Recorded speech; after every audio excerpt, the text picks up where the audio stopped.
یہ ہائے ہائے کرتے ہیں مجھے نیند نہیں آتی، یہ ہائے ہائے کرتے ہیں مجھے نیند، ان کی رسیاں ذرا ڈھیلی کر دو تاکہ میں سو جاؤں۔ کسی سے تو پیار کرنا یار، کسی کا تو درد پیدا کرنا۔ یہ نہیں ہو سکتا کہ تو ناجائز کمائی کما کے لائے، تو کسی کے بچوں کا نوالا چھین کے لائے اور پھر تیرا بچہ ڈاکٹر بن جائے، یہ کیسے ہو سکتا ہے؟ تو ناجائز پیسے اکٹھے کر کے لائے اور تیرا بچہ انجینئر بن جائے، یہ کیسے ہو سکتا ہے؟ پھر یہ کیسے ہو سکتا ہے کہ تو کسی کا گھر اجاڑ کے اپنا گلشن آباد کرنا چاہیے؟ کیسے ہوگا؟ آپ اگر چاہتے ہیں کہ ہمارے گھروں میں روشنی آئے تو پھر کسی اور کے آنگن میں دیا جلانا شروع کریں۔ کوئی تو کام ایسا ہو۔ قرآن تعلیم دیتا ہے، قل ان صلاتی و نسکی و محیای و مماتی للہ رب العالمین، کہو میری نماز، میری قربانی، میرا دنیا میں آنا، میرا یہاں سے جانا، سب اس رب کے لیے ہے جو تمام جہانوں کا پالنے والا ہے۔ اپنے سینے میں درد پیدا کریں، ایک دوسرے کے لیے گنجائش پیدا۔ ہمارے پاس گنجائش نہیں ہے۔ میں اکثر کہتا ہوں کہ میں سمجھتا ہوں صرف میری ضرورت ہے، میرے علاوہ نہیں۔ حالانکہ میرا ڈرائیور گاڑی نہ چلائے تو میں تو سو جاتا ہوں گاڑی میں، وہ گاڑی نہ چلائے تو میں تو پہنچتا ہی نہیں۔ چلے ساری باتیں چھوڑیں، یہ مائک والا اگر اس کا مائک خراب ہو جائے تو محفل کا سارا کام رک گیا کہ نہیں رک گیا؟ لیکن ہمارے نزدیک، میں نے ایک دفعہ نا ایک سپیکر والے سے پوچھا، یہ ساؤنڈ والے سے، میں نے کہا تو اتنی محفلیں سنتا ہے، نماز کیوں نہیں پڑھتا؟ وہ مینوں کہندا ہے جیڑا مولوی آندا ہے ساڑے نال تے لڑ کے ٹر جاندا ہے۔ ہم تو پوری محفل میں نا ایسے کانپ رہے ہوتے ہیں کہ کسی کو آواز اونچی چاہیے، کسی کو نیچی چاہیے، کوئی کہتا کھول دے، کوئی کہتا بند کر دے۔ تو ہم پہ کیا اثر ہونا ہے؟ ہم تو خوف میں، کیونکہ ہم نے قدر نہیں نا جانی لوگوں کی، قدر نہیں سمجھی لوگوں کی۔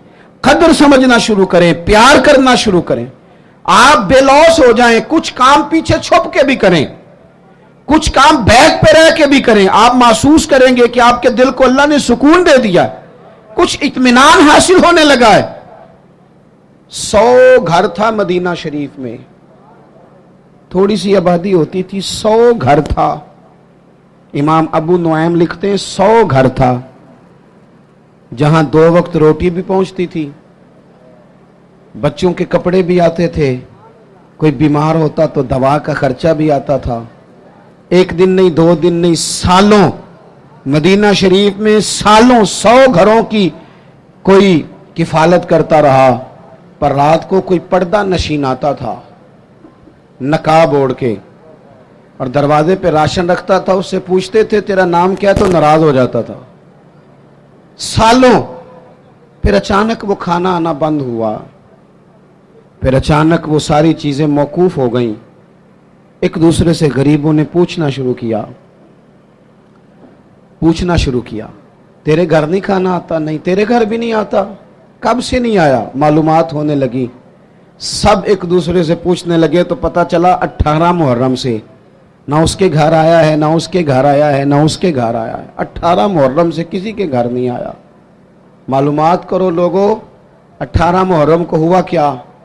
تو پتہ چلا کہ 18 محرم کو امام زین العابدین کا انتقال ہوا۔ اپنے چہرے پہ نقاب ڈال کے، فوٹو بنا کے نہیں، لوگوں کو دکھا کے نہیں، ویڈیو ساتھ ساتھ بنا کے اور اپنا نمبر دے کے نہیں، وہ 100 گھروں میں لنگر روز، اور بیٹے کے ہاتھ نہیں بیچتے تھے، ملازم اور غلام کے ہاتھ نہیں۔ اس لیے کہ جب کسی کا درد اٹھتا ہے نا تو وہ اللہ کی رضا کے لیے ہو، تو پھر اس کی کیفیات کچھ اور ہوتی ہیں۔ 100 گھروں میں کھانا جاتا تھا، اتنا بڑا مجمع ہے، اتنے سارے آپ لوگ آئے ہیں، کیا 3 آدمی مل کے ایک غریب کا بوجھ نہیں اٹھا سکتے؟ کیا 3 لوگ کسی ایک غریب کا بچہ نہیں پڑھا سکتے؟ ان سیاستدانوں کی راہ تم دیکھ رہے ہو، ان کی جن کو سوائے اپنی لڑائی سے فرصت نہیں، اور ان لوگوں کی تم راہ دیکھ رہے ہو جن کو ویسے گاؤں میں کسی مریض کو ضرورت پڑ جائے تو ان کے پاس گاڑی نہیں ہوتی، لیکن ان کی سیاسی جماعت کا جلسہ ہے نا تو پھر وہ گاڑی بھی نکلتی ہے، پھر وہ جس کو مرضی بھی دیتے ہیں، پھر جھنڈے بھی لگتے ہیں، پھر نمبر گیم بھی ہوتی ہے، پھر ویڈیو بھی بنتی ہے۔ میں بھی امیدوار ہوں، ٹکٹ لینا ہے، لہذا میرے پیچھے گاڑیاں لگاؤ۔ نہ کرو، یہ ناشکری ہے دولت کی۔ جب اللہ کی دی ہوئی جائز دولت ناجائز جگہ پہ خرچ کرتے ہو تو ناشکری کرتے ہو۔ 100 گھروں میں کھانا آتا ہے، امام زین العابدین دیتے ہیں،